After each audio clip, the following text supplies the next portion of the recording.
Hello everyone. Today I just wanted to read a little bit, and I thought, hey, how good would it be if we read together? I'm in the mood for something very comforting, something nice, sweet, and I feel like this book is perfect for it. If you don't know Moomin, well, it's a very well-known and loved European little troll.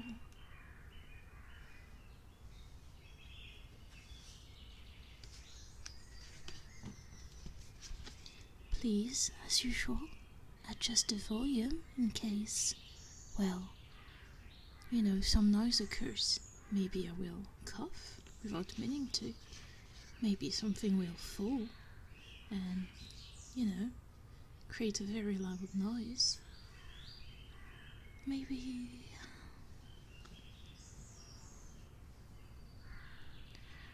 I will take a gulp of my drink and, well, you'll be able to hear it, so please adjust everything. But before we start, let's learn a little bit about the author. Tove Jansson was born in Finland in 1914 to Swedish-speaking parents. She began her career as a painter and illustrator and went on to write and illustrate many books for adults and children. She drew her first Moomin in the 1930s, just for fun, and in 1945 he became a character in a children's story. Tove became world famous for her Moomin books, which began with The Moomins and the Great Flood in 1945, closely followed by Comet in Moomin Land in 1946, Thin Family Moomin Troll in 1948, and 6 more Moomin novels.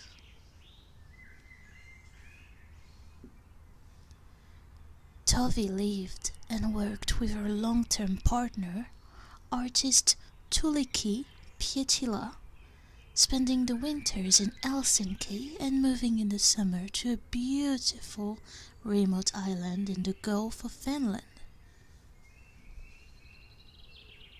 Tove Jansson received many prestigious awards during her lifetime, including the International Hans Christian Andersen Award. She died in 2001, age 87.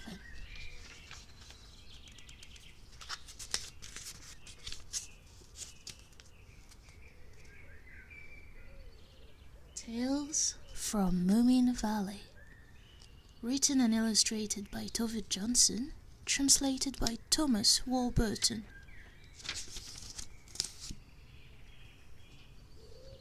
To Sophia.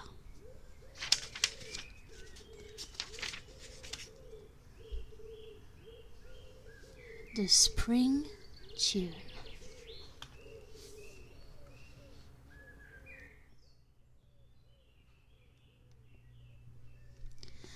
One calm and cloudless evening, towards the end of April, Snefkin found himself far enough to the north to see still unmelted patches of snow on the northern slopes.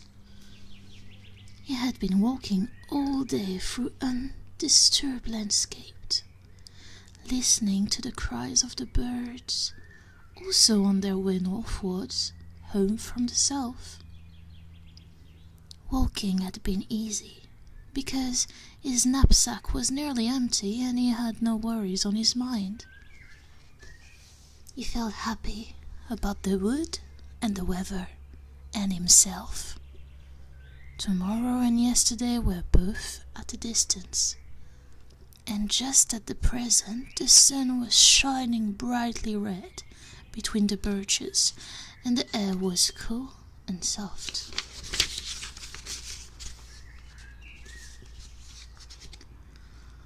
"It's the right evening for a tune," Snufkin thought. A new tune, 1 part expectation, 2 parts spring sadness, and for the rest, just the great delight of walking alone and liking it. He had kept this tune under his hat for several days, but hadn't quite dared to take it out yet. It had to grow into a kind of happy conviction. Then he would simply have to put his lips to the mouth organ, and all the notes would jump instantly into their places. If he released them too soon, they might get stuck crossways and make only a half-good tune. Or he might lose them altogether and never be in the right mood to get hold of them again. Tunes are serious things.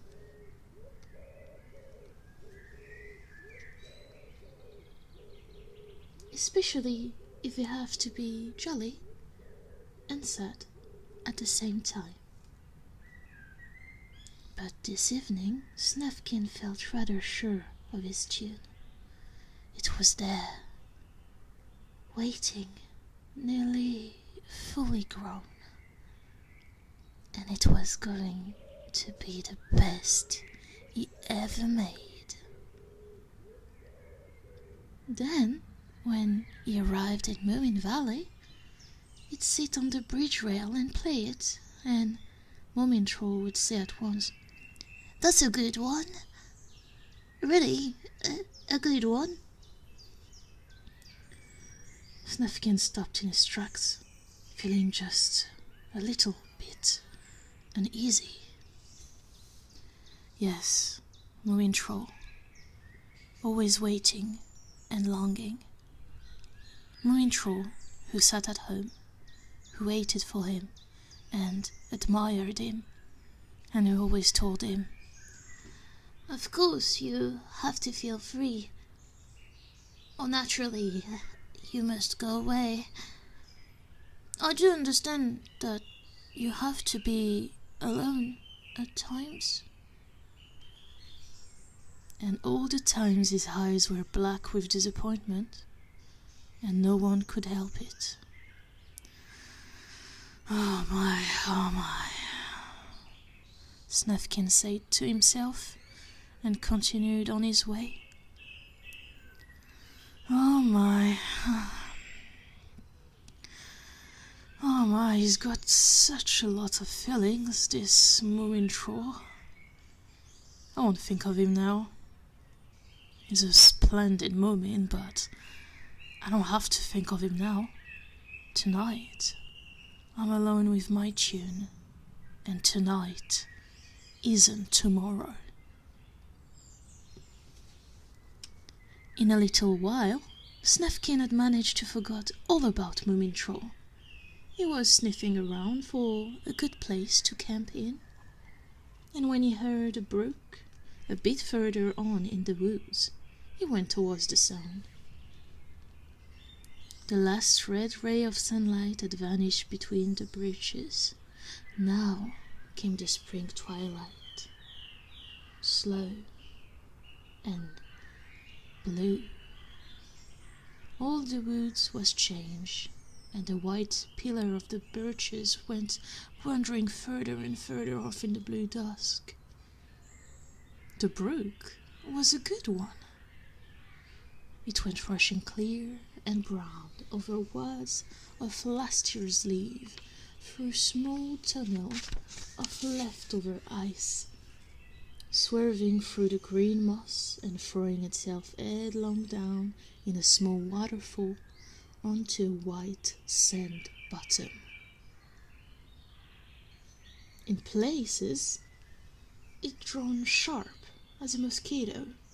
Then it tried to sound great and menacing, stopped, gurgled with a mouthful of melted snow, and laughed at it all.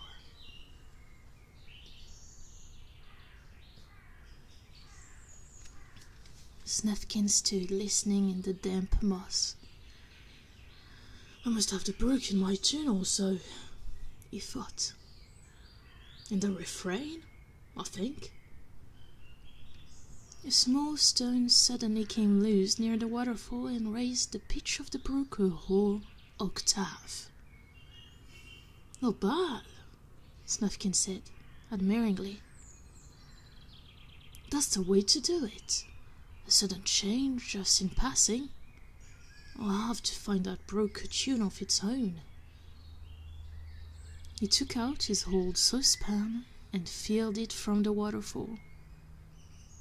Then he went in under the firs to look for firewood. The ground was still wet from the spring thaw and the rain, and Snefkin had to crawl far under a brambly windfall to find any dry stick. When he reached out, someone gave a sudden shout and flashed past him and off among the fires, still crying and squeaking all the way. "Ah, yes," Snefkin said. "Creeps and woodies everywhere. Funny how nervous we always seem to be. The smaller, the jumpier." He found a dried stump and some stick and built himself a good campfire by the brook. Snefkin was used to cooking his own dinner. He never cooked a dinner for other people, if he could avoid it, nor did he care much for other people's dinner. So many people insisted on talking when they had a meal. Also, they had a great liking for chairs and tables, and some of them used napkins.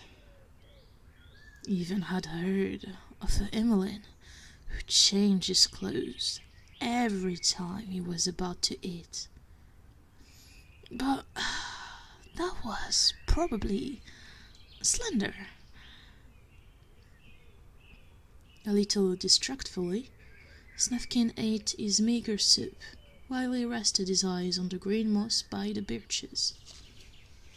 The tune was quite near at hand, easy to catch by the tail. But there was time enough to wait. It was hedged in and couldn't get away. No.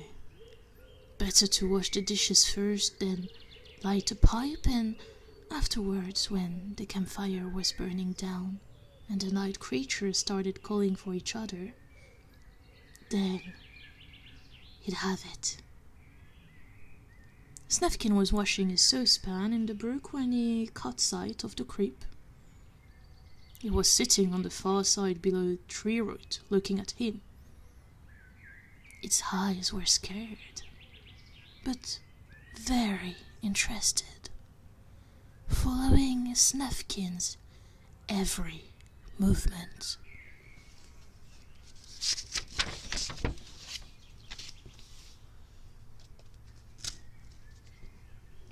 Two shy eyes under a mop of hair.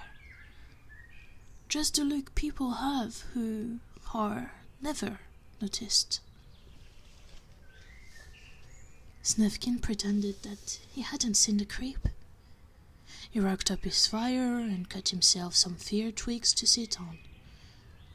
He took out his pipe and lit it. He puffed a few clouds of smoke towards the night sky and waited for the spring tune. It didn't come. Instead, he felt the creep's eyes upon him. They watched everything he did, admiringly, and he began to feel uneasy once more. He clapped his paws together and shouted, "Shoo! Be off!"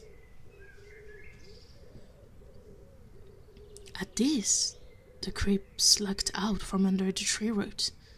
It was still on the other side of the brook and said, very shyly, I hope I haven't scared you. I know who you are. You're Snufkin. And then the creep stepped straight into the water and started to wade across. The brook was rather too broad for it, and the water was ice cold. A couple of times the creep lost its foothold and tumbled over, but Snufkin was feeling so uneasy that he simply didn't think of giving it a hand. Finally, a rather thin and miserable creep crawled ashore and said with shattering teeth, Hello. I'm so happy to meet you. Hello, Snufkin answered, equally coldly. May I warm myself by your fire? The creep continued, its wet little face shining with happiness. Just think of it, then I'll be the creep who has sat by Snufkin's campfire. I'll never forget that. The creep edged closer, laid one paw on Snufkin's knapsack, and solemnly whispered, Is this where you keep the mouth organ? Do you have it in here? Yes, Snufkin said, rather crossly. His tune was lost. Loneliness was gone. All was different. He clenched his teeth around the pipe stem and stared in among the birches without really seeing them. Now, don't mind me, the creep said innocently. In case you'd like to play, I mean. You'd never guess. Oh, I long for little music. I've never heard any, but I've heard about you. The hedgehog, and Toffle, and my mother. They've all told me. Oh, Toffle has even seen you. Once. Yes, you can't imagine. Nothing much ever happens here. But we dreams. Lots and lots. Well, what's your name? Snufkin asked. The evening was spoiled anyway, so he thought it easier to talk. Oh, I'm so small that I haven't got a name, the creep said, eagerly. As a matter of fact, nobody's ever asked me about it before. And then I meet you, who I've heard so much about and always longed to see, and the first thing you ask me is what my name is. Do you think, perhaps you might... would it be a lot of trouble for you to think up a name for me, a name that would be only mine and no one else could have it? Now? Tonight? Snufkin mumbled something and pulled his hat over his eye. Someone flew across the brook on long pointed wings and gave a long sad cry among the trees.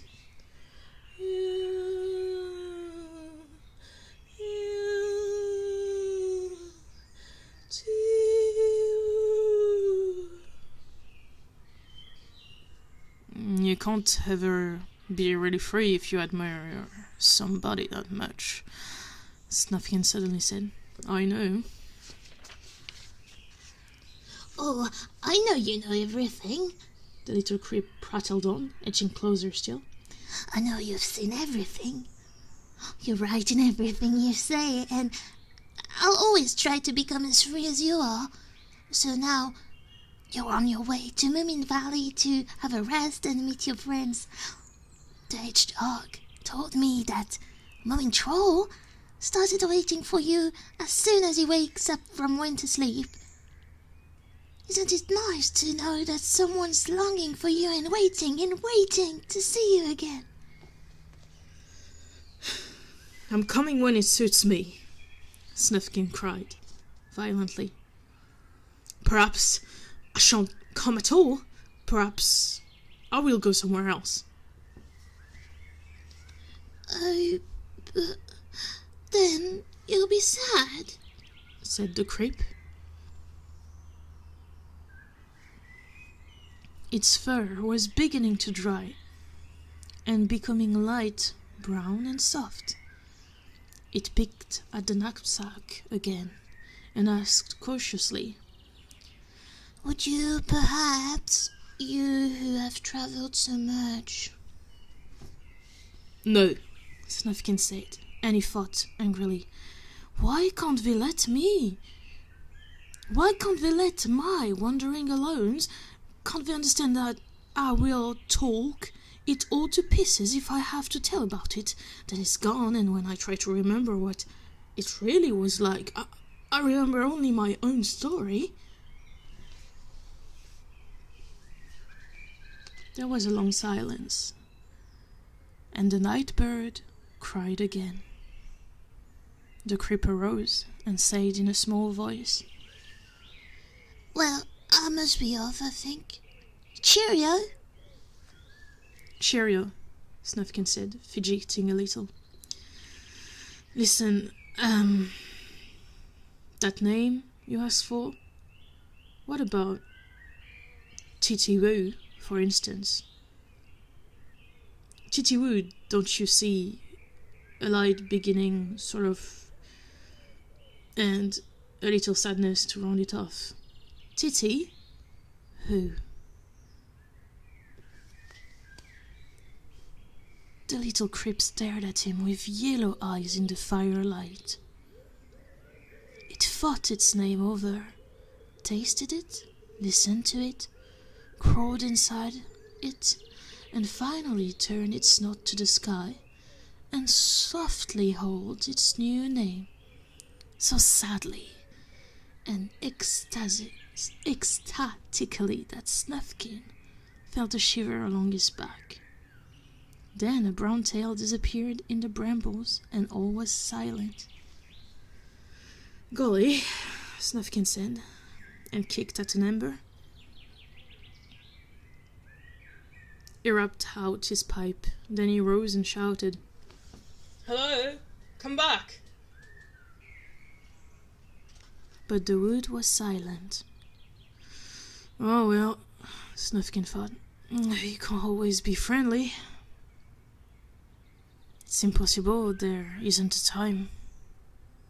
And at least this creeper's got a name.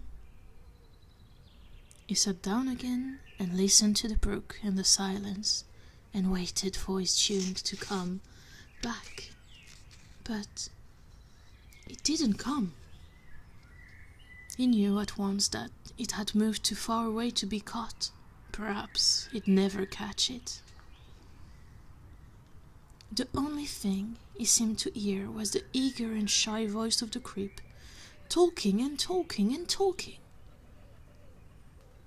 Why don't they keep at home with their mothers? Snufkin said crossly and threw himself on his back onto the fir twigs.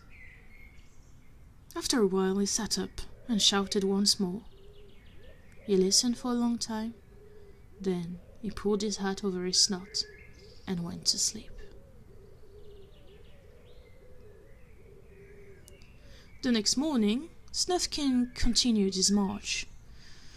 He was tired and cross and trudged northwards without looking right or left, and not even the faintest beginning of a tune moved under his hat.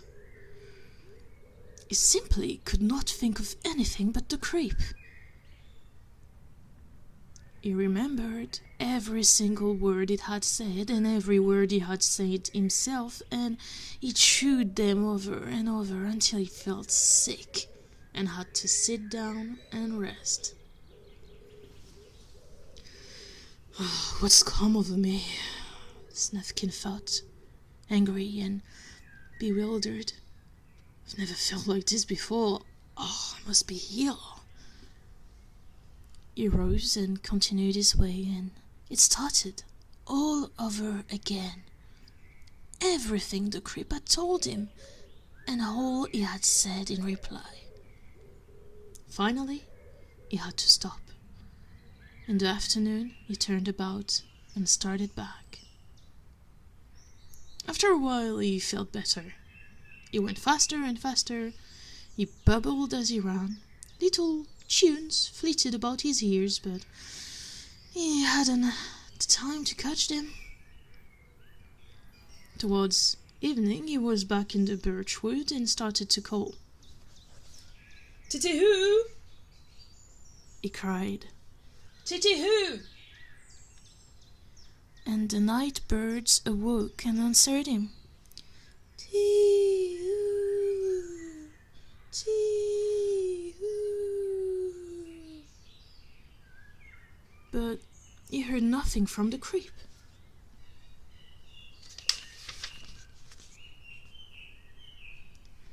Snufkin walked back and forth, looking and calling and listening, until dusk had fallen. The new moon rose in a clearing, and Snufkin stood looking at it and feeling quite at loss. "I had to make a wish," he thought. "It's a new moon." He was about to wish for the usual thing, a new tune, or, as he sometimes did, a new road. But now he hastily corrected himself and said aloud, "To find Titty-hoo." Then he turned around 3 times and crossed a clearing, went into the wood and up a hill. Something rustled in the bushes, something light, brown and furry. "Titty-hoo," Snufkin called softly. "I've come back for a chat." Oh, hello. Titty-hoo replied and stuck out his head from the bushes. Oh, that's splendid, because I've got something to show you. Look, a nameplate with my own name on it to hang on my door when I get a house of my own. The creep showed him a piece of bark with an owner's mark on it and continued importantly. Neat, isn't it? Everybody thinks so. "Very," Snufkin said. "So you'll have a house of your own?" Indeed, said the creep excitedly. I've moved away from home and begun living. It's so exciting. You see, before I had a name, I just used to hop around and perhaps feel this or that about this or that. And everything was simply happening to me, sometimes nice things and sometimes not nice. But nothing was real. Don't you see? Snufkin started to reply, but the creep continued.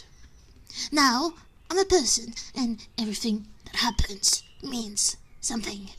Because it doesn't only happen, it happens to me. Titty-hoo, and Titty-hoo may think this or think that about it, as the case may be. If you see what I mean?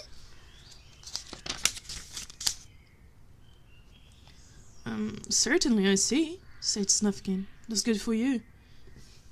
Titty-hoo nodded and started to rummage in the bushes. "Know what?" Snufkin said. I'm on my way to Moomin Troll still. As a matter of fact, I really want to see him. Oh? Said Titty-hoo. Moomin Troll, yeah. Perhaps you'd like to hear some tunes before I have to start? Snufkin continued. Or maybe a few stories.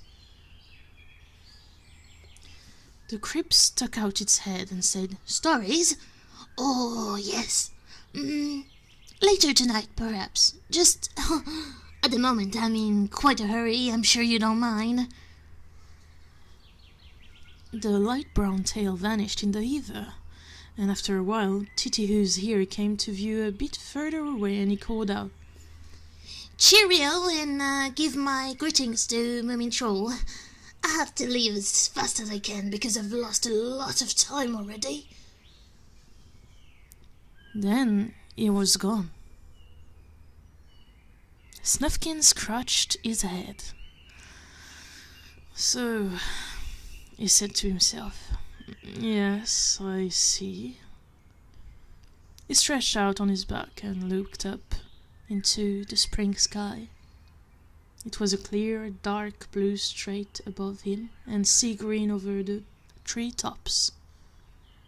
Somewhere under his hat, the tune began to move. 1 part expectation and 2 parts spring sadness.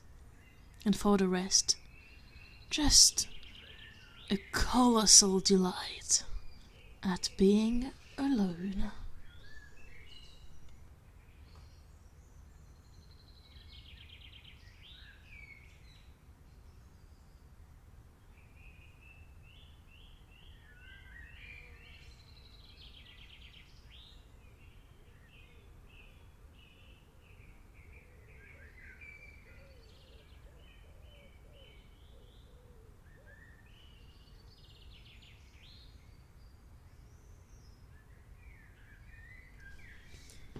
The last dragon in the world. One Thursday, one of the last of the dog days, Moomin Troll caught a small dragon in the brown pound to the right of Moomin's papa hammock tree. Of course, he hadn't dreamed of catching a dragon. He had hunted for a few of those small wobbly things that were rowing about in the bottom mud, because he wanted to know how they moved their leg when swimming, and whether they always swam backwards.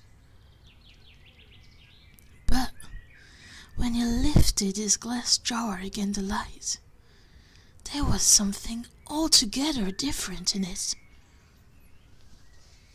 "By my everlasting tail," Moomin Troll whispered, overawed. He held the jar between both paws and could only stare. The dragon was no bigger than a matchbox, and it swam around with graceful strokes of its transparent wings that were as beautiful as the fin of a goldfish. But no goldfish was as splendidly golden as this miniature dragon. It was sparkling like gold. It was lovely, with gold in the sunlight. The small head was emerald green, and its eyes were lemon yellow. The 6 golden legs had each a green little paw, and the tail turned green towards the tip. It was truly wonderful dragon. Moomin Troll screwed the lid on the jar, there were breathing holes, and carefully put it down in the moss. Then he stretched himself out beside the jar and took a closer look. The dragon swam close to the glass wall and opened its small jaws. They were packed with tiny white teeth. "It's angry," Moomin Troll thought. "It's angry even if it's so very small. What can I do to make it like me? What does it eat? What do dragons feed on?" A little worried and anxious, he lifted the jar in his arm and started onwards cautiously, so as not to make the dragon hurt itself against the glass wall. It was so very small and delicate. "I'll keep you, and pet you, and love you," Moomin Troll whispered. You can sleep on my pillow. When you grow up and start liking me, I'll take you for swims in the sea."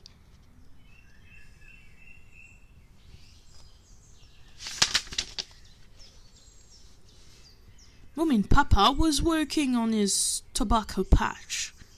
One could always show him the dragon and ask him about it, or still, perhaps better not. Not yet. One could keep it a secret for a few days until it had become used to people, and until one had the greatest fun of all showing it to Snufkin. Moomin Troll pressed the jar hard against him and went strolling towards the back door as indifferently as possible. The others were somewhere on the front side, by the veranda. At the moment when Moomin Troll slunk up the back step, little Mai jumped into view from behind the water barrel and called, "What have you got?" "Nothing," said Moomin Troll. "A jar," said Mai, craning her neck. "What's in it? Why are you hiding it?" Moomin Troll rushed upstairs and into his room. He put the jar on the table. The water was sloshing about, and the dragon had wound his wing around him and curled up into a ball. Now it slowly straightened out and showed its teeth. "It won't happen again," Moomin Troll promised. "I'm sorry, dearest." He screwed off the lid so as to give the dragon a better view. Then he went to the doors and put the latch on. You never knew, with Mai.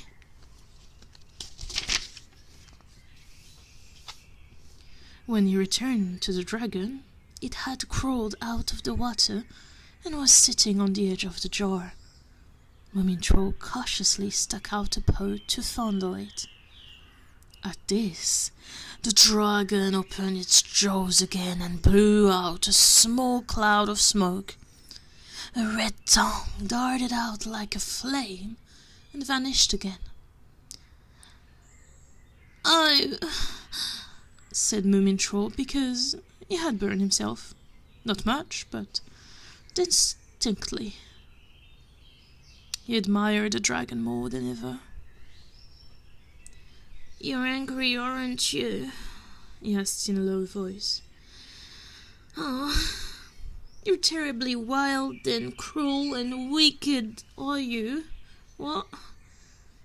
Oh, you sweet little goody-goody-goo." The dragon snorted. Moomin Troll crawled under his bed and pulled out his night box. In it were a couple of small pancakes, now a little dry, half a piece of bread and butter, and a apple. He cut small pieces from them all and laid the morsel on the table in a circle around the dragon. It sniffed at them, gave him a contemptuous look, and suddenly ran surprisingly nimbly to the window, where it attacked a large August fly. The fly stopped humming and started to screech. The dragon already had its small green forepaws around its neck and blew a little smoke in its eyes. And then the small white teeth went snippety-snap. The jaws came open and the August fly disappeared. The dragon swallowed twice, licked its snout, scratched its ear, and gave Moomin Troll a scoffing, one-eyed glance. "How clever you are!" cried Moomin Troll. "My little teeny-weeny Pooh." Just then, Moomin Mama bit the lunch gong downstairs. "Now, wait for me and be good," Moomin Troll said. "I'll be back soon." He stood for a moment, looking longingly at the dragon that didn't appear to be cuddly in the least. Then he whispered, "Little dearie," and ran downstairs and out on the veranda. Even before a spoon had touched her porridge, Mai started off. "Certain people seem to be hiding secret in mysterious glass jars." "Shut up," said Moomin Troll. "One is led to believe," Mai continued, that certain people are keeping liches or woodlice or, why not, very large centipedes that multiply 100 times a minute. Mother, Moomin said, you know, I've always wished for some small pets that was attached to me, and if I would ever have one, then it should be all wood. How much wood would a woodlouse chuck? Said Mai, and blew bubbles in her milk glass.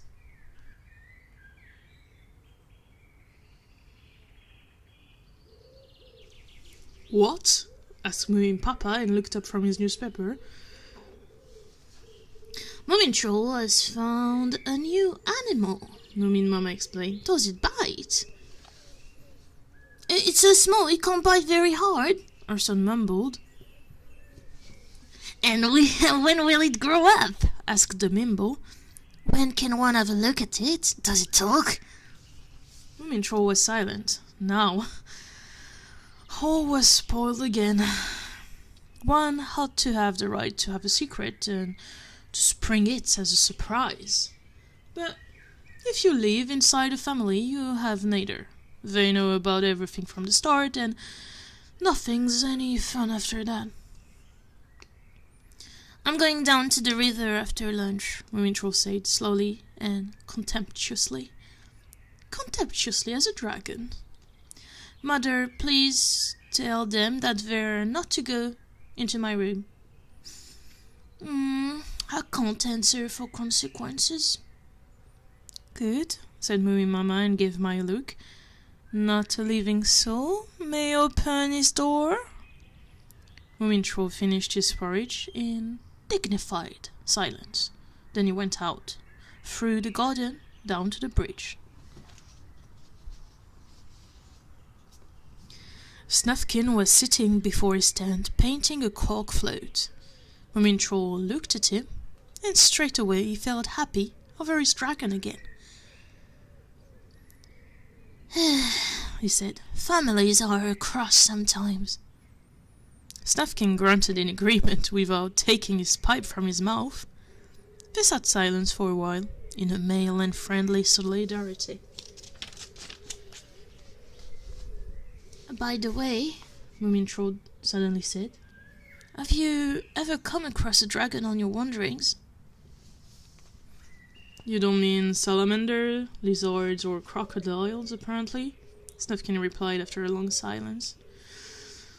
You mean a dragon? No, never. They're extinct. But there might be one left, Moomin Troll said slowly. And someone might even catch it in a glass jar someday. Snufkin gave him a sharp look and saw that Moomin Troll was about to burst from delight and suspense, so he replied quite curtly, I don't believe it. Possibly it would be no bigger than a matchbox, even if it could spit fire all right. Moomin Troll continued with a yawn. Well, that's pure fantasy, of course, said Snufkin. Who knew how surprises are prepared? His friends stared past him and said, a dragon of pure gold with tiny green paws would be devoted to one and follow one everywhere. And then Moomin Troll jumped to his feet and cried, I found it! I found a real dragon of my own! While they walked up to the house, Snufkin went through the whole scale of disbelief, astonishment, and wonder. It was perfect.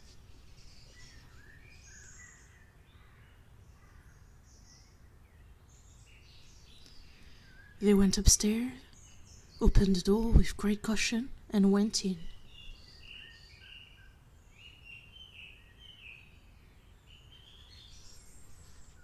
The jar of water stood on the table as before, but the dragon had disappeared from it. Moomin Troll looked under the bed, behind the chest of drawers, and all over the floor, calling all the while. Little friend, my pretty, my teeny whiny, where are you? Moomin, Snufkin said. It's sitting on the window curtain. So it was, high on the road near the ceiling. How on earth? Cried Moomin Troll in great alarm. You must have fallen down. Keep quite still, wait a bit, don't talk. He pulled the bedclothes from his bed and spread them on the floor below the window. Then he took the Emmeline's old butterfly net and reached up towards the dragon. Jump! He whispered. Teeny weeny, don't be afraid. It can't hurt you. You've frightened it away, said Snufkin. The dragon yawned and hissed. It gave the butterfly net a good bite and started to purr like a small engine. And suddenly it flapped out under the ceiling and began flying around in a circle. He's flying! He's flying! Moomin Troll shouted. My dragon's flying! Of course, said Snufkin. Don't jump about so, keep still. The dragon was hanging quite still in the air. Its wings were a blur like a moth's, and then, suddenly, it dived down, bit Moomin Troll in the ear. So he gave a cry, and then it flew straight to Snufkin and settled on his shoulder. It edged closer against his ear, closed its eyes, and started to purr. What a funny creature, Snufkin said in astonishment. It's all hot and glowing. What does it do? It's liking you, said Moomin Troll. In the afternoon, the Snork Maiden came home from visiting Little Mai's grandma and of course was told at once that Moomin Troll had found a dragon. It was sitting on the veranda table beside Snufkin's cup of coffee, licking its paws. It had bitten everybody except Snufkin, and every time it became cross at anything, it burned a hole somewhere. What a sweetie pie, said the Snork Maiden. What's his name? Nothing special, Moomin Troll mumbled. It's just a dragon. He let his paw warily crawl around across the table until it touched one of the little gilded legs. At once, the dragon whirled around, hissed at him, and blew a small cloud of smoke. How sweet! The Snork Maiden cried. The dragon ran over to Snufkin's pipe that was lying on the table and sniffed at the bowl. Where it had sat was a round brown hedged hole in the tablecloth. I wonder if it can burn through oilcloth too, Moomin Mama said. Naturally, said Little Mai. Just wait until it's grown a bit. It will burn down the house for us. She grabbed a piece of cake and the dragon rushed at her like a small golden furry and beat her in the paw. You spider! cried Mai and slapped at the dragon with her napkin.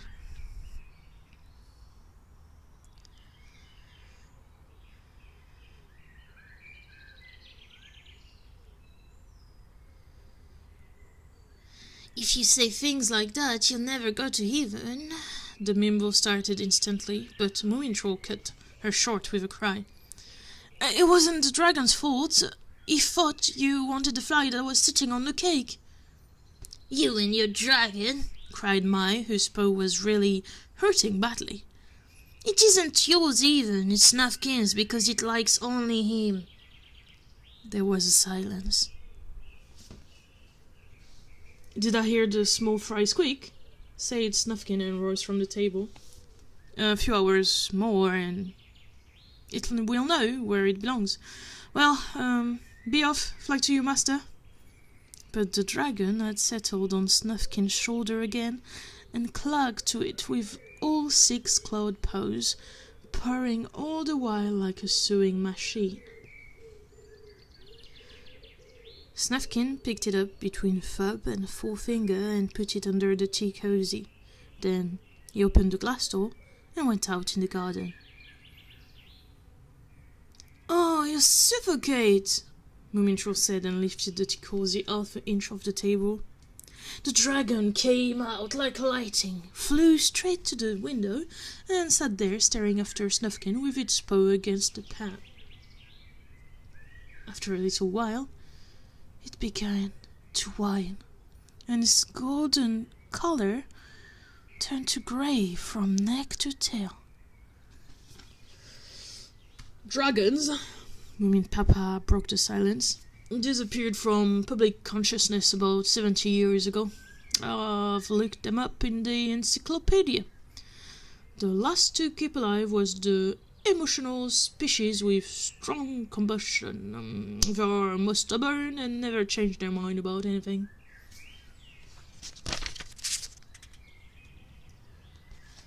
"Thanks for the tea," Moomin Troll said and rose from the table. "I'm going upstairs." "Darling, shall we leave your dragon here or on the veranda?" Moomin Mama asked. "Or are you taking it along with you?" Moomin Troll didn't reply. He went to the door and opened it. There was a flash as the dragon swished past him, and the Snork maiden cried, "Oh, you won't catch it again! Why did you? Oh, I hadn't even looked at it properly." "Go and look for Snufkin," Moomin Troll said between clenched teeth. "It will be sitting on his shoulder." "My darling," Moomin Mama said sadly. "My little troll." Snufkin had barely got his fishing line baited when the dragon came buzzing and settled on his knee. It nearly tied itself into knots from delight at having found him. "Well, this is a pretty kettle," Snufkin said and whisked the creature away. "Shoo, shoo! Be off with you, go home." But of course he knew it was no use. The dragon would never leave him.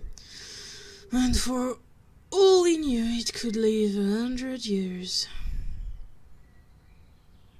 Snufkin looked a little sadly at the small shining creature that was doing all it could to attract his attention. "Yes, you're nice," he said. "Yes, it would be fun to have you along, but don't you see, there's Moomin Troll?" The dragon yawned. It flew to his ragged hat brim and curled up to sleep on it.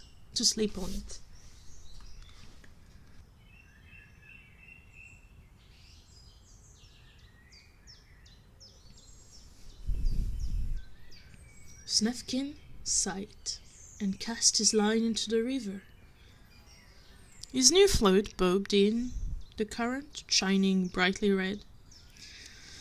He knew that Moomin Troll wouldn't like fishing today.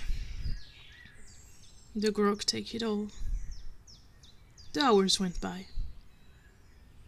The little dragon flew off and caught some flies and returned to sleep on the hat. Snufkin got 5 roaches and 1 heel that he left off again because it made such a fuss.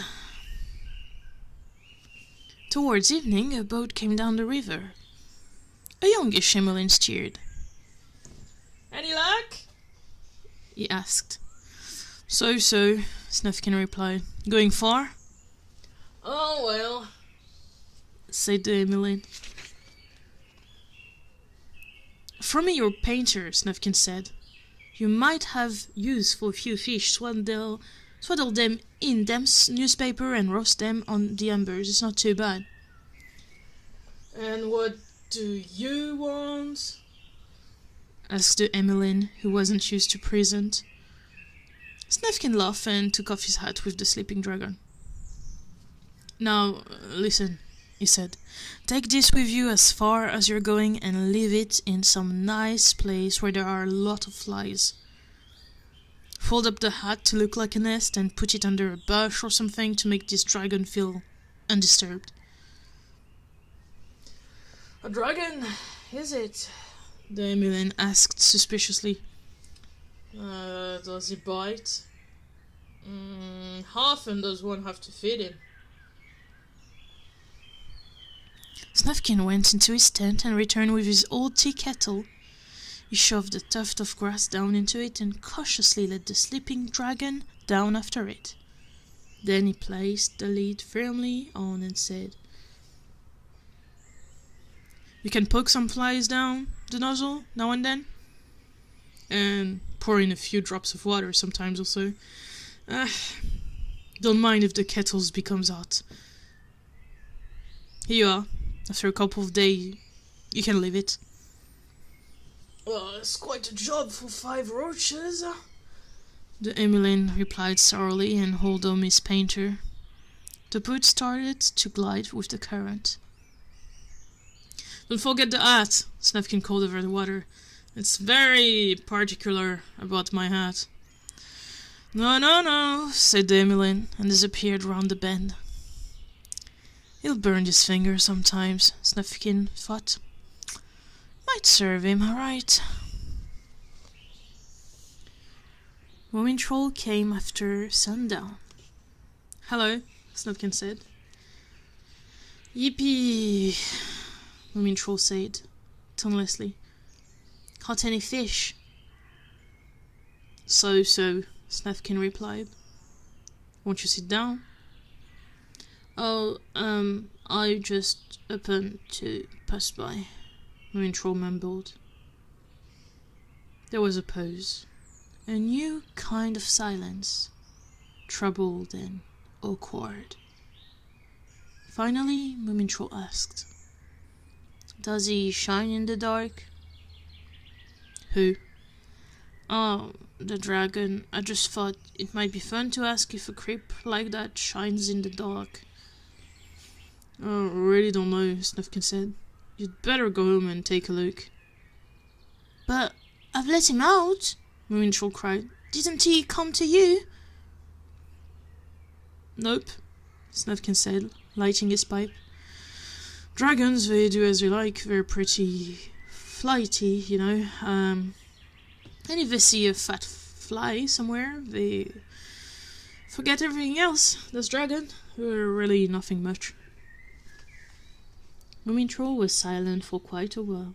Then he sat down in the grass and said, "Perhaps you're right. Perhaps it was just as well that he went away. Well, yes. I rather think so," Snufkin. "That new float of yours, I suppose it looked good in the water, the red one." "Not bad," Snufkin said. "I'll make you one. Were you planning to fish tomorrow?" "Of course," Moomin Troll said. "Naturally."